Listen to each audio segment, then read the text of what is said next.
Australia tampon tax.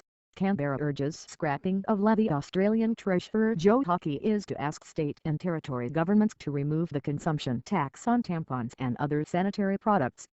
Earlier this month, an online petition asking the government to stop taxing a bodily function attracted about 90,000 signatures. Unlike products such as condoms and sunscreen, pads and tampons attract the 10% goods and services tax (GST).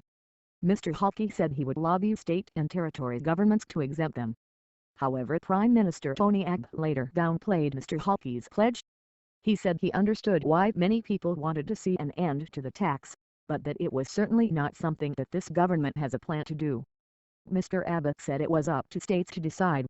In May this year, ahead of the National Tax Review, Sydney University student Subra Vimalaraja started an online petition calling for an end to the tax on a bodily function. The petition questions the validity of taxing something most women are forced to buy every few weeks but which the government does not consider necessary enough to be GST-free. On the other hand, condoms, lubricants, sunscreen and nicotine patches are all tax-free because they are classed as important health goods, noted the petition. But isn't the reproductive health and hygiene of 10 million Australians important too? It said.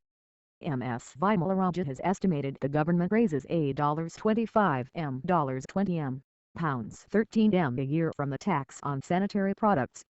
The reason this has not been addressed already and why sanitary products were originally not exempt is either because politicians are too awkward to confront the reality of periods or they just want us to literally pay for them.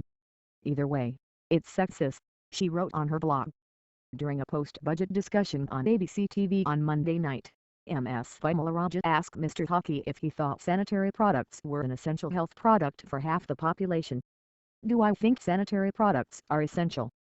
I think so, he replied, and said the tax probably should be taken off. Mr. Hockey said he would raise the issue with state treasurers at their next meeting in July. Any changes to how GST is applied and how the revenue it raises is distributed must be supported by state and territory governments. The tax was introduced by John Howard's Conservative government in 2000, replacing various federal and state taxes.